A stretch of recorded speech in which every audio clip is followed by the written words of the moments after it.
Hey everyone, welcome to the Leeds View podcast, the first podcast of the week. We're having a little look back at the weekend and talk about all the news that has popped up so far. We're part of the Sports Social Podcasting Network, and we are partnered with OK Jersey for 8% off World Cup shirts for our World Cup. Some are using the code TView down below in the checkout basket, as well as the link in the description. And also, if you're with Finalysis, or not with Finalysis, you can download Finalysis for free, and you can get involved in our player ratings, which we will be discussing when we get to the back end of the match. Joined by Paul and Gerry to get stuck into the news, the reflection, as the season starts to wind itself down. We'll just start off by checking in with the lads and seeing how they are. Paul, how are you? How was the sunshine in Elland Road yesterday? Both of you at the game yesterday.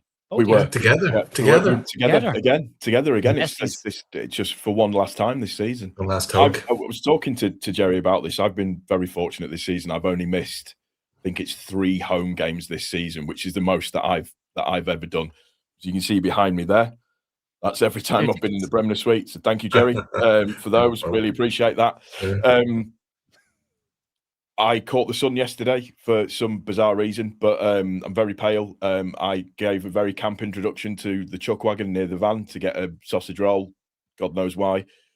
Garrotted a man when we scored again. not unusual for you. It's not. No, I'm either punching people in the liver or nipple to the face. Yeah, that. I nearly passed out again. The leg was going yesterday as well. Was it going again? Was it? You did have to stop the leg, and it's just I can't help it. I'm so into the game that I'm like a little vibrating thing, I'm like a very special toy from Love Honey, not sponsored. So it's other toy companies are available next to me. Yeah, it was disturbing. But I'm good. What a great way to finish it. I know a lot of people say it was a smash and grab. We were under the cosh. How the hell did we win that? For me, and I know we'll get into it. For me, I'll just scribble that off the list then, will I? Sorry. Well, no, I'm just making it just I'm giving the people a soup song of what we might discuss this evening. That was one of the best defensive performances that I've watched in a very, very, very long time. I know people thinking about, it's too much pressure, but sometimes that's how you have to approach a game. And for me, watching that as somebody that used to be a defender or a defensive midfielder as well when I used to play football very, very badly, that for me was almost perfection watching that. Everybody to a man doing the job. And my man in the match was Caldalo. I thought he was phenomenal, absolutely phenomenal. Yesterday, I just enjoyed it so much. So I'm in a very good mood. Very, very good mood. Yeah. Gerry, how about you? Yeah, great. Yeah, what a sporting weekend it's been. Wow. For our Irish, Dundalk beat Shamrock Rovers. We all hate Shamrock Rovers. Saturday, we had the Celtic game. It was onside. Read the rule book. It was a penalty. Yeah, the pitch invasion wasn't great, but champions and get over it. Stop being so bitter. We are the best team. Happened. That's Scotland. Leeds. Well, no, Ireland beat Grenada 5-0. The mighty Grenada. Yeah. On a debut. Who knew Tom Cannon was Irish? I know, yeah. Jack Moylan, there's a lad, Lincoln City. This is a guy coming through. He scored loads, got a hat-trick. Armagh won the Ulster Championship. That's GAA, Paul, just for your reference. Yeah, and that was good also. Beat Monaghan. They thought they were going to win it. But anyway, what a weekend. And great day yesterday. It's carnival atmosphere. Sad in a way. Because, last day in the Bremner Suite, I think they're already in knocking it down. And a lot of people we got to know over the years. I said to one guy, his lad was with him who's taller than him. And I remember when he was a little toddler coming, and we've all grown together. And there was a bit of sadness. Lucas Radaby was there as well, with Matteo and Dorigo. And great day. There was beach balls bouncing all over the place. The fourth official was getting stick because of that. I heard the best chant of the day yesterday. Champions of Sussex, you'll never sing that. And I thought that was good. That was really good. A lot of the old songs as well. Sammy Sayas got a mention as well. The whole day was good. We're looking at chaos around us in the world of football. And you know what? We're in a decent place. It's good to be a Leeds fan. And I'm prepared next week for West Ham. Somebody bought me this. And we're going. So if you're looking, if you want to see Danny Dyer on the telly next week, he'll be there. And everybody get your Danny Dyer mask. Somebody sent me that, so there you go. Somebody said to me a couple of weeks ago in the comments, every time Gerry goes into a monologue, you and Paul start shaking your head. Like, he doesn't tell us what he's going to say. He genuinely I don't know doesn't tell myself. us. I don't know myself. I didn't have that Danny Dyer. That's brilliant. That's fantastic. Yeah, somebody sent me that this week, and I thought, are they knocking the seats at the bottom tier for the West Stand already? Like, I'm putting the lower tier in immediately, or well, are you have seats in the West Stand? The West, no, I think they're building over. We were told that the seats that we have, Stuart Dodgson came in last home game and said the seats will be the same for next season. And someone said, "What about the following season?" He says, we'll have to talk there'll be interesting conversations, but it'll be the same when there's a new construction over behind the Cop where all the sort of Bremner Suite and all that go in, and I think they'll be making. It looks nice, actually. Yeah, and they'll be making. Provision for you can stare up at all the peasants in the Cop end when they're looking out the window and you're there eating champagne and naps and everything. But the likes of old Barry, who's 95, he's bought a season ticket. Good man, Barry. I love the optimism, and they're going to accommodate him and close to there, so they don't have to walk around. Barry's going to go on forever. We only like Barry because he owns a sweet shop and he brought loads of sweets, and brings us a lottery ticket. He owns a shop. What a lovely guy. Yeah, and Barry just said, it's not the football. I just love the crowd. And he just loves it. So we're all happy. I had a couple of friends over from Dundalk. They loved it. And we had a great day, apart from Paul trying to kill people. And we hugged twice or three times. 4. We got to the 4th one, I think. Did we? We got the third, fourth base. Yeah, we got to 4. I mean, I was nearly kissing your neck at one point. It was coming. It did. Was literally. Yeah, nice. After the 4th hug, just conversations that need to be had, lads, about what's the next step in a relationship, And you wanted to talk about Daniel Farke, huh? I'll tell you a story. It's not every day I shave, Gerry. Let me tell you. No. It was great. It was a lovely day. Everybody was happy. Players on the pitch, loads of kids. Yeah. Bogle the jacket, lose it. That's all I'll say. It was bad. The chain. It was bad. He just looked like a big ice cream. He did. It was bad. Yeah, but Calvert-Lewin's daughter was just incredible.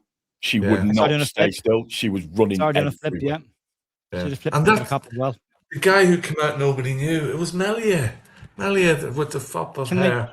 Can I just say, I felt so sorry for him. And I know someone's going to be the comments going, don't feel sorry for him. I'm also a person as well, and when everyone was gone and all the cameras were switched off, it wasn't the same as Pontus Jansson. Some said it was. It wasn't the same as Pontus Jansson. Cameras were gone. Johnny Buchan was still in the stadium doing his bits and pieces for BBC. Yeah. And Melia came out and sat down on the penalty spot and had a little look around the stadium. And I felt sorry for him in that moment because it hasn't ended the way he would have wanted it to, but it started really, really well for him. Like, he has had big moments for Leeds. He's had, I suppose, very high highs and some very low lows at the club. And I wish him nothing but success in his career moving on. But in that moment, I thought, he's been here since he was a very young lad when he came here. Yeah. 19. Now he's 19. Yeah, he spent the bulk of his youth career as a senior player for Leeds, and that's a long time when you're that age as well. Like, when you're 46, 7 years is nothing, but like when you're 19, that goes on for ages. It feels like it goes on for ages. So I did feel a little sorry for him. Remember his first game at Arsenal? He was pinging the ball around, pinging balls everywhere. And he made some great saves, and that save at Leicester when we beat Leicester 1-0. He grabbed out of the top corner. That was it. And it as you said, it didn't finish well. He didn't get money from him. But anyway, no, it's he did his bit. That promotion year, he did his bit, and he was there. So as you say, good luck to him. And I don't think anybody wishes him any ill. The other side of that as well is, and I know people are bitter about it because he didn't get sold and stuff, but he didn't write his contract. He didn't. No, he didn't. The contract was offered to him. He's quite within his rights to, as much as he might not like it. Well, technically, he's honoured his contract right up to the last day. So there is. And I remember when he was on the bench when he was last year, he was celebrating like anybody else. Yeah, and he felt he got it. So he's part of our history now, and good luck to him. Yeah, I wish him all the best. So. Could be a couple more games. The best bit of yesterday, Joe Rodon absolutely smashing Gomez. We all, do you remember, just right towards the end? We celebrated it as well, didn't he? He celebrated blocking one of those. He literally killed him. Gomez didn't know what had happened. It was apparently Beale's in knocking down the Bremner suite with his head today. I thought he was excellent again. Oh, he was unbelievably good. After the Spurs game, we were talking about like how good the defense was, and Ampadu got man of the match, and everyone was talking about that. I look back at the statistics. That Beale had 17 clearances in that match, 17, which was more than double anybody else on the pitch. Yeah. Like, and he's just a defensive rocket. And I love him. I know he's one of Paul's favorite players as well. I think he's been so good in that back three. And listening to how he was talking again after the match, again talking about ambition. And he was saying that, you know, if we can keep this team together, you know, there's no reason why we can't move on because we all feel like we can do more. And again, if you look at the form guide, again, from that game against Manchester City, it's incredible where Leeds will be at the start of the season like that. And I suppose we'll start off tonight, lads, by just talking about that. Let's talk about the running. Look at that from Leeds. Like, that is incredible. Of all the sides in the running, we're the only ones to have not lost a game in that block of fixtures. And it's incredible to see how many points we picked up in that stage and the amount of home games we've won this season. And I know it might have been a bit of a snatch and grab yesterday, but at no point did I feel like Leeds were really going to concede. And when there was a good shot taken, Carl Darlow made some fantastic saves. Again, thought he was phenomenal again yesterday. Ampadu was brilliant. But when you look across it, we've just stayed the course. And it does, Gerry, it reminds me an awful lot of the first season we were in the Premier League under Bielsa, where we were touch and go for a while, and then the run-in came and we just pulled away from everybody. And we've done it again here. And Daniel Farke has continued his trend of his sides finishing season strong enough. If he can get his teams to start the season strongly, he could be in a hell of a position next season. But it's been a really, really enjoyable end to the season. I've really enjoyed this. And I said yesterday, the game felt like an end of season match. This podcast has felt like an end of season podcast as well, because the pressure's gone. It's completely gone off them. And they just looked cool and calm yesterday. And when they got their opportunity, they scored. And I'm giving Sam Byram the assist as well. Yeah, 100%. But hell of a run in, Gerry.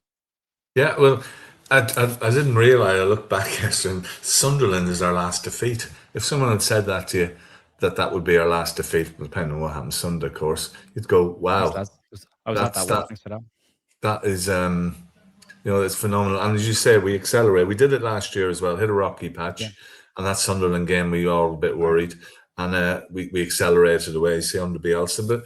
But the year we won in the playoffs, we went the other way. And it's just always you could go that way. But I'm sure I got 45 points when I was doing the forecasting. So we're going to likely could be 50. And the consistency. And, with our injury crisis, we've won 4 out of the last 6. That's just mad. And a draw away at Spurs, a draw away at Bournemouth, a Spurs team fighting for their lives, Bournemouth going for Champions League, winning at Old Trafford. We've dug out, and we should have had more points this season. It's easy now because it was playing on our minds all season, the points we dropped and the late winner at Fulham, the freak OG, and letting Leeds go. But we could have been further up, but we'd only taken 17th, and it's an incredible finish. And I think we've shown there's nobody. I would say 3 games this season where I would say 2 against Arsenal, and maybe the one away to Brighton where we looked well beaten. The rest of the time we've competed, and in those games, probably the Man United game got us over the line. We're 11 points clear of relegation at the moment. 11 points, and it could be 14. That is some effort, and we're bound to finish. We could finish 12, 13, 14. It doesn't really matter. It's nice to think about it, and the team has stepped up. I think we realise how much a lot of them probably were carrying. Now that when it was confirmed we're staying up, a lot of players have dropped down with injuries, and I think they probably were carrying a lot. And fair play to the medical team. But you look at yesterday, you think loads of injuries. Look at that team, and I thought that's still a strong team. That's still a decent team, and players stepped. Barnow yesterday, I thought he was excellent. He was great. Yeah, and you're talking about Beale, and Paul pointed this out yesterday. He made a sliding block with his arms behind his back. I mean, I struggle to get my arms behind my back sometimes, but I'd slide with the ball. And just, I just love Carl Darlow and his teeth. I mean, that ball moved yesterday. We were racking. It moved in the save. But he caught a few as well. And he made positioning. He made the hard ones look easy. Positioning, getting down low. It was a perfect keeper performance. The whole team, and I think that the whole squad. And I was listening, I think it was Graham Smith there, and said, we signed men. We signed, you can see they've all got family. Yeah, James Justin and Longstaff. And remember Longstaff calling the team together at Bournemouth. We went, I think when he scored, we go, come on. Telling them they're good enough. We're good enough. Calvert-Lewin, not only scoring goals, winning headers and everything, but he's a leader. You can see the way he talks to players. You see the way he's interviewed. And we've made some, I think it's the no dickhead scenario. We've signed players who look to be decent human beings, and that's very important for a squad. You can see they're a squad together, and you can't say anything bad about that. And that run has just been brilliant at every game. It's been stressful, but it's been brilliant. And Brighton are going for Champions League, and while we weren't brilliant, we were in the game. And as you say, Gerry, and I never felt we were. I always felt there was something in it. And although Calvert-Lewin's ruined that heat map. Yeah. He's ruined it. Yeah. There's that outlier. We said on the watch log as well. There's got to go. He's got to go. Yeah. I'm a big fan of the movie Super Troopers, which is a pretty silly movie. That's probably his most difficult goal that he scored this season as well. Well, yeah. 3 phases to it, wasn't it? Win it. But again, the little half press from Etch as well. And I was just saying how good Van Hecke had been for Brighton. Literally, he's been by their best player in the park, Van Hecke, and then he does that. And you're like, did the keeper? Did he need to come either? No, Verbruggen didn't. But what a finish! What a finish! Takes the hit as well. Fingers crossed, Anton Stack is okay because he's off with a lot of blood in his ankle. But wearing white socks, you think there's a bit of sweat, a little bit of water or spray that's gone on top of that blood as well. It's maybe soaked it out a little bit more than it was, but. Fingers crossed, Stack is okay because it looks the same angle. Did you see his post on Instagram today? No, on TikTok. I think I sent it to you on WhatsApp. I haven't seen it because it's like pictures of him playing, and then the last picture is a picture of a worm in a wheelchair with a football boot on, just looking really decrepit and not very happy with himself. We criticised him because he tried to tackle someone afterwards, and I thought, you need to get there, Stack. And you think, your leg's hanging off. Hanging off. He also did one before the game, him playing chess against Georgie Rooter, didn't he? I think I saw it. So he's brilliant. You got to have guts to post stuff like that. You got to be good. Good. And he's been excellent this season. The 8-game unbeaten run in the Premier League is the first time since between May and to November 2001 and David O'Leary that we've done that. And Carl Darlow yesterday made 7 saves against Brighton, the highest tally of any Leeds goalkeeper in a single league game since 2022 in October when Ilan Meslier made 9 against Liverpool in that season. So there's a lot of standout moments yesterday for the players. Paul, it's a strong run. I suppose we were speaking about it before we came on. West Ham have just given up, haven't they? They looked absolutely dreadful yesterday. It looks like they're going to join Wolves and Burnley in the Championship next season and all the problems that will cause them. Spurs will probably likely turn everything around off the pitch now and move up the table pretty quickly. So it doesn't benefit us in that situation. We go there next week against them, and you would fancy us to beat what has looked like a very meek and very broken West Ham bunch of players. Bar, and I'll say this, I thought Taddy Castellanos was fantastic for them again yesterday. I really like him as a player. And Mavropanos at the back. Outside of that, the rest of them had given up the ghost. They have. And I think that the thing that's really surprised me about West Ham is that I said when we did the prediction stuff, and I've said it a couple of times, that when you looked at all of the teams in succession in terms of who's got the fight to work their way out of this, and Forest clearly did, as has been borne out. And you were looking at West Ham and thinking, yeah, no, they're doing really, really well. I wasn't too sure about Spurs because they've never kind of been in this situation before. How was it going to turn out? And it's just, they've had a horrific 3-game run. And the funny thing is that we all said on here that 3-game stint of Brentford, Arsenal and Newcastle is brutal, absolutely brutal to have to do. Particularly when you've got 2 away as well. Yeah, 2. I was just 2 away. We've been fortunate that we've had 2 at home and 1 away in that 3-game block. It's I don't. A lot of people have criticised Nuno recently, or West Ham fans have, because he's been playing like this 5 at the back, and it's just not worked. It just hasn't worked. You can see too many goals. That's why he does it. Because I spoke to the analysts over at the deadline day stuff with Sky, and he had said to me, we can score goals all day, but we can see too many. And you can see Nuno was worried about that, so he goes straight to back to try and stop that. But it doesn't work because they defend like they're not there. They going from a team that seemed like they were properly on it and were a team, they've gone to. It's almost like they've gone to a team of strangers. That's the only way that I can describe it. It seems like a team of strangers, and everybody's been turning on everybody. And I'm not to dig out Somerville, but Somerville has turned into the Somerville that we knew, which is his form's just completely dropped off. Just completely dropped off. Bowen against Newcastle was horrendous. Non-existent. Just horrendous. It's just, you can't. When it really, really counts, the players all need to stand up when it really matters, the players need to stand up and be counted. We've gone on that 8-game unbeaten run. And for me, that's when we needed to, and when it was required of us to do it as a team, we did it. We stood up as a team, we played as a team, and we battled as a team, and we've got the points that we've got. Spurs, to a degree, maybe more by default than, good luck than good management, are probably going to find their way out of this now. But with West Ham, I can't work out. Maybe it's because it's gotten to the point, and we kind of touched on it a little bit. We kind of said that West Ham can't keep on going on as good as what they have been without looking at the table and going, how are we not any higher up the pitch? Yeah. Without it mentally starting to affect them. Transversely with us, it's been a case of we've suddenly been climbing up places up the table, which psychologically has a different effect on the players. Not that it makes it easier, but it just gives them something else to go against. And West Ham haven't been able to do that, and it's surprising. Yeah. Spurs still have got Chelsea and Everton to play next. You just never know what will happen against Chelsea.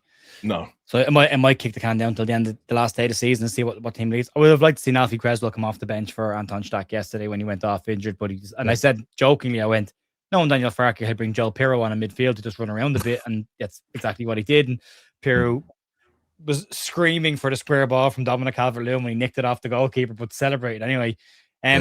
But you never know what happened the last game of the season. But it's not none of our concern. That's somebody else's problem. Gerry, so these are the Finalysis ratings for the game yesterday. Some pretty high scores there as well. Yeah. Ethan Ampadu, another really solid game in midfield for Leeds. 2 lads at the back. Rodon was probably one of his best games this season. Same with Yacobi, Darlow, fantastic, and Calvert-Lewin. And the 70s across the middle of the park. I would have given Anton Stach more than that, and I definitely would have given Sebastian Borneo. I did give him more than 80 as well. Thought he was really, really good. Nice to see everyone giving Sam Byram 82 on the bench as well for his cameo on what is his final game, home game for Leeds as well. He goes to his old club, West Ham, for his final game for Leeds at the next weekend. But decent all around. Even the lads that came on again, Sean Longstaff made a bit of an impact. Lucas Mestre made a bit of an impact. Nonto looked decent when he came on as well. So they've all thrown their lot in this season. Yeah, we have a strong bench. It's important just not bringing replacements on. They got to make a difference. And when Willie and the Metras come on in the last few games, they disrupt a bit. Willie headed the ball away in the penalty area. I love that. That was my moment of the match. His defensive work was great, actually. Yeah, he just appeared out of nowhere, like a weird cartoon image, like that across the screen. Yeah. Big Dan James was winning headers yesterday as well. He gave it all. Not, I mean, I suppose 70s you think is average, but it's high enough, isn't it? And Brendan, I suppose 72. He was busy, Brendan, and Brendan doesn't fall over as much. He disrupts. We know what Brendan's like, but he pushed a few defenders off the ball yesterday and flicked the ball over Van Hecke's head and then put Calvert-Lewin through. Yeah, he's getting stronger. Yeah, him and Calvert-Lewin, they played well at times this season. Yeah. So throughout the team, the back three there, as I mentioned earlier, Borna, I thought he had his best game, and he's looking more confident as it comes in. Any game he's come in, I remember he came in for the Liverpool game. We were all worried. He didn't put a foot wrong. He does. He's. For 4 million, whatever we got, he's been decent, and whether he stays or not is another thing because he's keen to get first team football. But he's stepped up, he's been fine. And we don't need to say about BL. We've already said about BL and Rodon. Just a brick wall. They were fantastic. Just wherever he plays and whatever he does, he's down. Darlow, I mean, that's save. It moved, and he did all the goalkeeper-y stuff well. And he stepped up from someone who just comes in for cup games and makes the odd mistake, we thought, and he's been exemplary. he didn't try to play chicken with the opposition players like he did at Tottenham. That was getting on my nerves. But and I think the Brighton fans were counting the seconds every time he got the ball because they wanted him done again because he's the only goalkeeper that's been done for that this year. And Ampadu in the middle. I mean, what can you say? The guy's a leader, and he was carrying injury, obviously, because and he got. Tottenham fans said to me this week, "How did you get a penalty?" He caught him in the chest, and I thought, "Oh." Kicked him in the face. You see his head. There was two. Somebody else texted me this week and said Ampadu and Rodon, they'd be great signings for Man United. So I don't speak to him anymore. Yeah, no, what a terrible thing to say. So no, I was happy with him. Tanaka, a slow start, but he's just busy and in the Japanese squad for the World Cup as well, which is good. And he's someone he's had an up and down season, but I think he was brilliant in the Championship, and I think another season, and he'll get better because again they're all still quite young. So, he's very good at breaking up play. Tanaka really good at breaking up play. Yeah. He's not been his cleanest on the football in the last couple of games, but his off the ball work has still been excellent. His interceptions are very good. He played quite deep as well. He was, did. And then you look and you see Sam Byron. You assume that was his last game, and Pirro might be, and we don't know who else. You just look at players and think this all changes, and it's sad to see people go. That there's plenty of teams. I revert the Spurs game when we got relegated. There was a lot of players I was glad to see go, and I told them that day. And I remember being quite angry at a few of them. Poor Mark yesterday. Rocca. Yeah, Mark Rocca. Yeah. Well, whatever happened to him? And McKennie. Not a lot. McKennie, as I said, booed him. Yeah, go and eat your pies. Yeah. He's only playing for Juventus now, but yeah, I really, all those players disturbed me. Looking at those guys yesterday, every single one of them come out of the tunnel, and you think, everybody did something this season. You all stepped up, and that's all you can ask. That's all you can ask. Yeah, Borneo has got a record as well. He's 9 wins, isn't it? He's the record for most games started without losing. 9 games, 3 wins, 6 draws. So he has a record for himself. You know what? We've lost the same amount of games as Liverpool. It's funny, at the start of the season, I said, "Look, we gotta be realistic. We're gonna lose more games than we win. We've lost 12. We've won 11. Like we could win against West Ham, and that's dead level. And I'll happily be wrong on that statistic, but that tells you how good a season it's been. I mean, how many teams come up to the Premier League and don't lose more games than they win? At the moment, we have, but it could change. Well, it's not just that. If you look at it like from the draws, you turn 4 of those draws into wins. Match what you did this season, and look how far up the table you are. If anybody's interested as well, defensive contributions by B-Hole was 14, 12 of which clearances, 2 were block shots. He's got 3 assists this year and a goal. Yeah, not bad. Yeah, there you go. There's the bottom end of the table, I suppose, from 10th. Chelsea's there. And again, you go back to the start of the season, Paul. If you were told, well, Leeds will be closer to the European spots than they will be to relegation, and you'll finish ahead of Tottenham, Forest, and Crystal Palace, you would have said, well, have you been drinking, mate? Do you want to lie down for a few minutes? Yeah. But that's the reality of it. Leeds 47 points now, and as you said, if you were to add on 6 more points to that, you're into the 50s and you're banging on the door of European football. Who are Fulham playing next week? Yeah. God.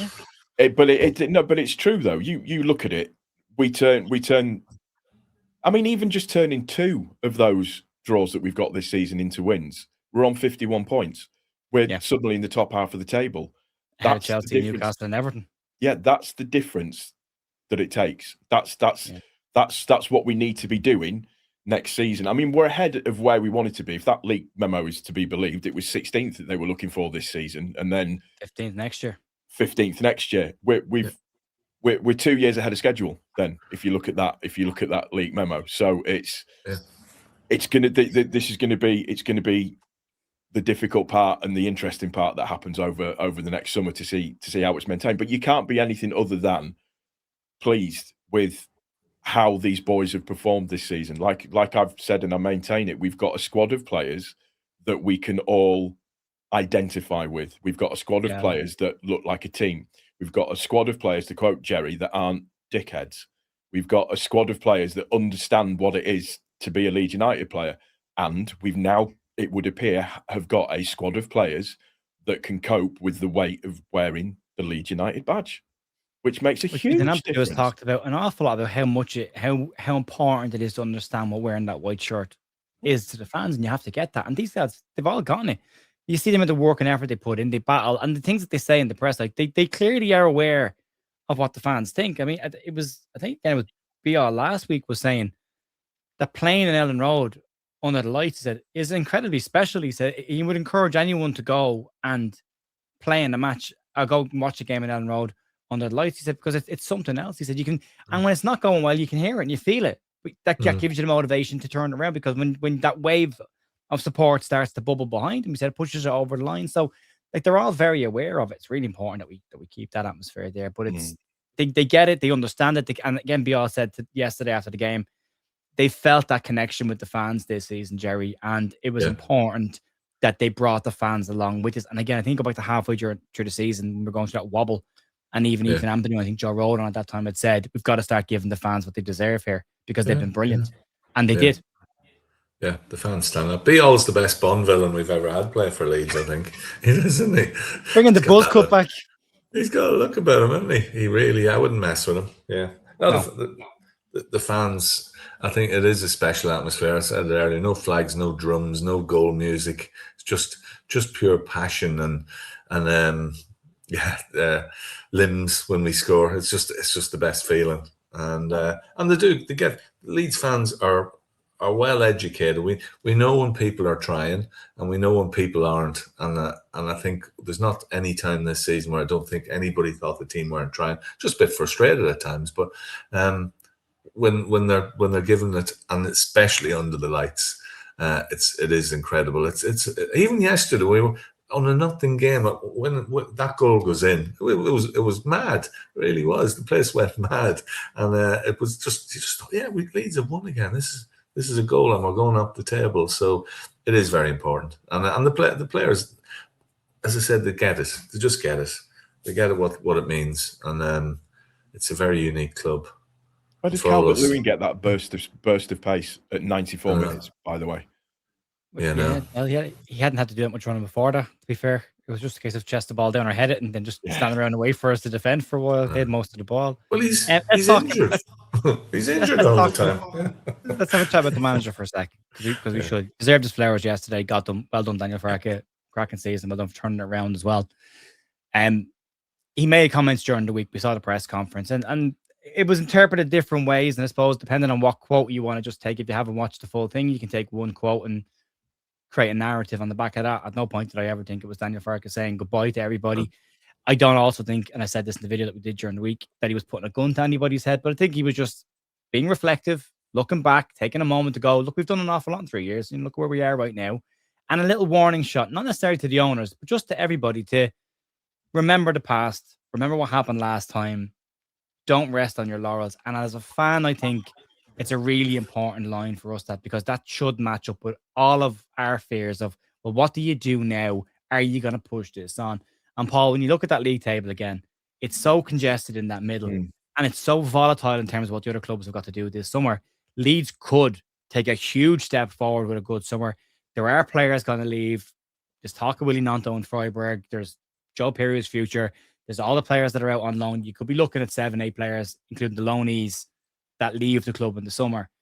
And there's a bit of a rebuild to raise the floor of the team, but it could help Leeds. Now, the question was, Daniel Farke wants to be ambitious. We've heard the 49ers say that they are ambitious. We'll see. We'll see when the window opens.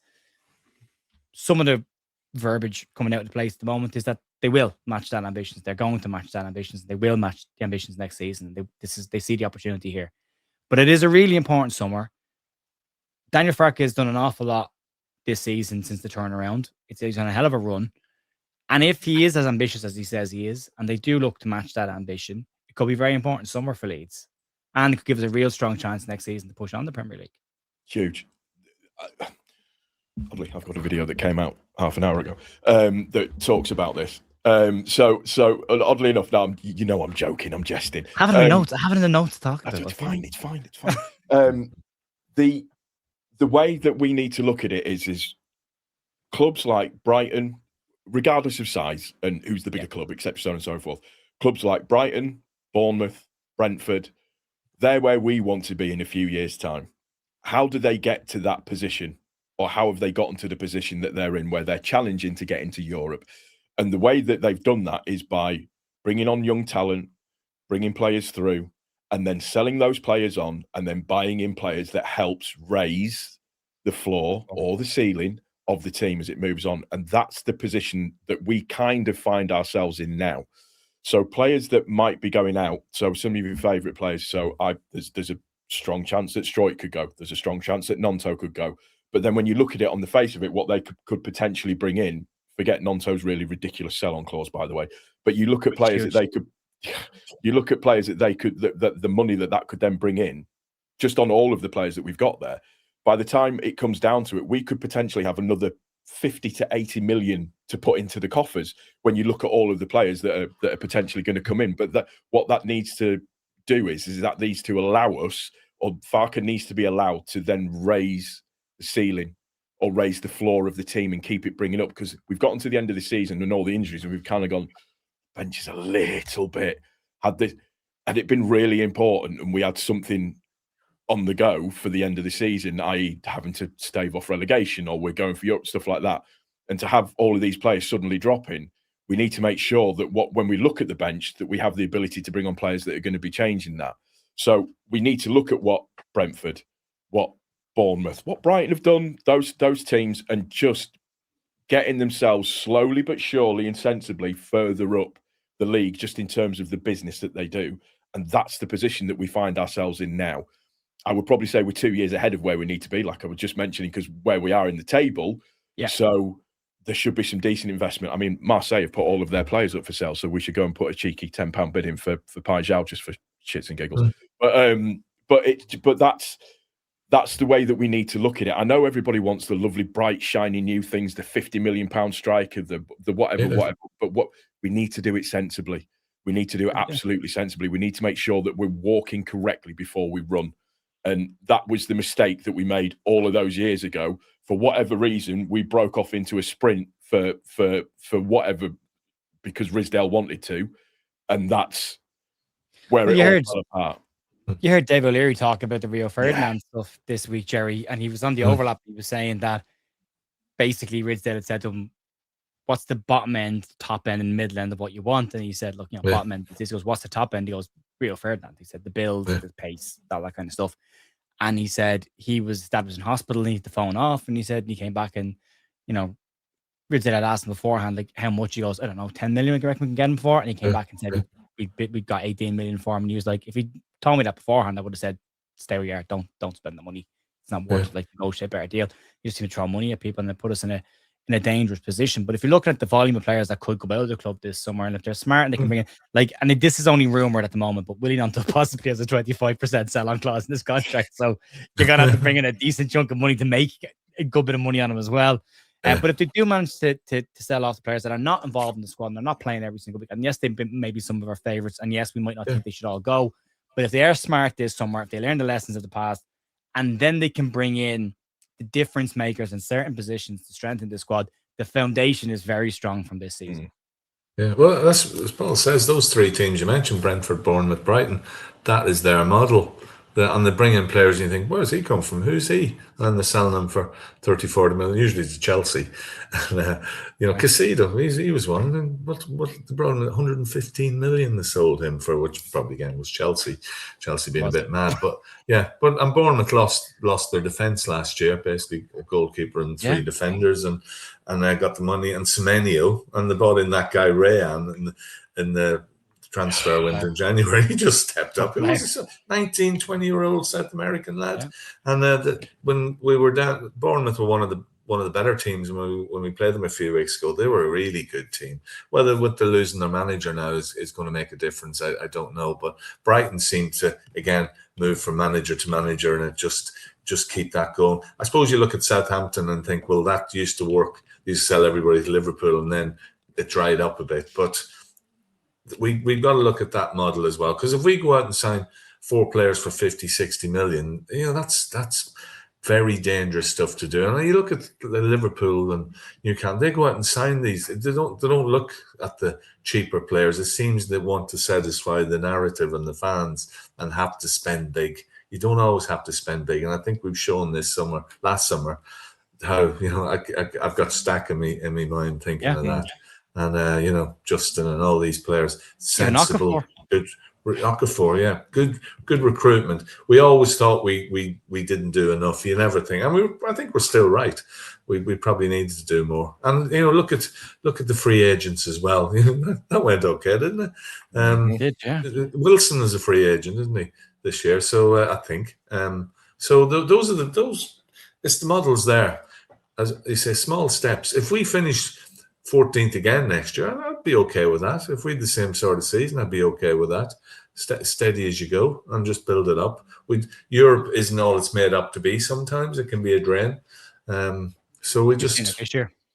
Yeah. You see what it does to the clubs. Forest were up there and it drained them. Village they had spells it took out of them as well. First. And Palace, yeah. I'm still fuming about that Villa game, by the way, against Spurs, because everybody is, yeah. Was shocking. That was the catalyst that kept Spurs up. Spurs lose that and they're in big trouble. That's 3 points they were given. So that's an annoying thing. Hey, Chelsea win tomorrow night. The pressure's on again, but Everton looked a wee bit on the beach yesterday, so that's the last game. By the way, Fulham playing Newcastle last game, the two above us. So if a draw was there, I don't know if goal difference or one. Yeah, we can make up the places. It's nice to be able to talk about. Will we finish 14th? Will we finish 12th? It's a nice thing to be. But yeah, the plan has got to be steady. And Farke, as you say, I think he was setting. It was like a punctuation, a full stop after a sentence. He came in chaos after he relegated, and we some of the first teams we put out was that game against Birmingham. If you remember, we had all sorts of that. Yeah, and he made the signs and got us. We should have went up that year. Really, probably weren't ready. And then again, we lost Archie, we lost Reuter, we lost Somerville, and he had to do the same again. And was dealing with players, with their solicitors. Willie had a bit of a strop. Thankfully, that's all in the past now. And he built another team. And then again this summer, when the pressure was on him again, people were talking about, and he built a squad again. And even the rough times, he changed it. He deserves a contract. And, give him a 3-year contract. We know contracts the way they are with football managers. It doesn't always go. And, if things don't go well next year, could be gone. But I think he's earned it. And why cause disruption when things are going steady? The whole steady with recruitment and everything else, it's got to be with the management as well. And you just keep that going. Well, if it's working, you look at the West Ham side with David Moyes, and they weren't happy with David Moyes despite the fact they'd won a European trophy and were doing well in the league. And then they go, we want a certain style, want him out. He gets the West Ham way. Yeah. West Ham way apparently is the championship by the looks of things. So Alan Curbishley, Charlton were 10th in the Premier League a few years ago. Alan Curbishley took as far as we can. Yeah, went the wrong way. If you look at this from a recruitment perspective, right, and you go through it, and you look at the last 3, and I always think we don't do enough in the January window. I do think we leave it a little bit tight, and maybe players were playing with injuries, but at the moment, there's no major complaints because it hasn't bitten us just yet. I do think at some point it might bite us, but at the moment, we're building the squad.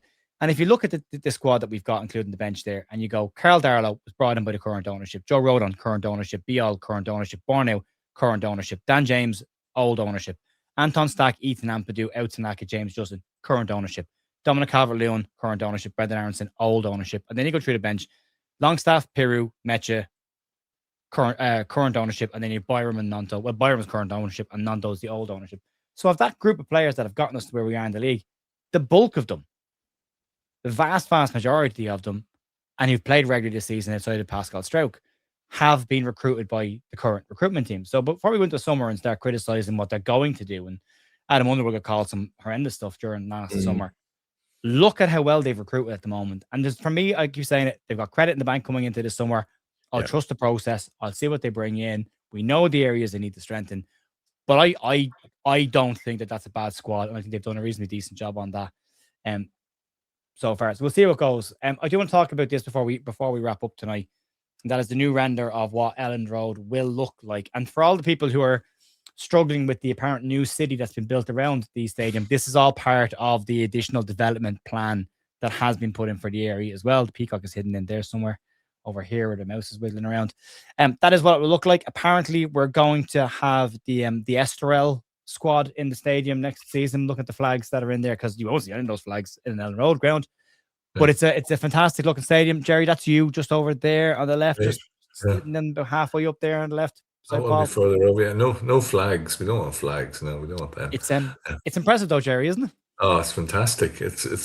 It'll under the lights as well. It's going to look brilliant. We won't.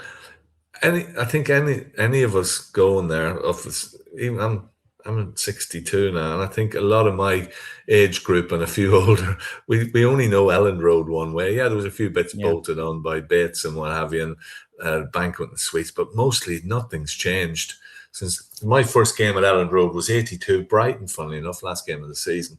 And I was thinking the stand is pretty much the same as it was that day as well. So it's going to be phenomenal. It's going to be a bit of disruption, and I like the way they're getting stuck straight into it today or last night to knock everything down, and we'll see big changes. It's sad in a way, but you like things not to change. I think Eddie Gray, somebody asked him, will you be sad? And he says, no, got to move. Got to move with the times, got to change it. And if we want to compete on the big stage, we've got to have the revenue.